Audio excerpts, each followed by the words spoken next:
This is it's the new flood prevention scheme at Water of Leith, multi-million-pound scheme.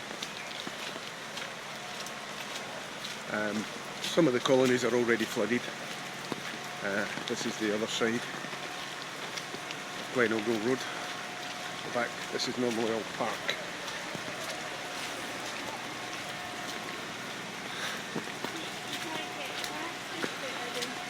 Yeah, dead end. Pretty though.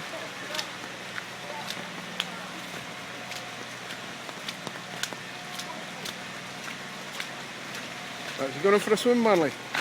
You going in? That's a bit, I wouldn't go further. Marley, come on, back.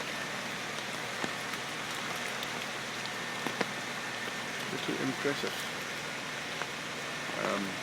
We've just been told there's quite a few of the colony streets already flooded.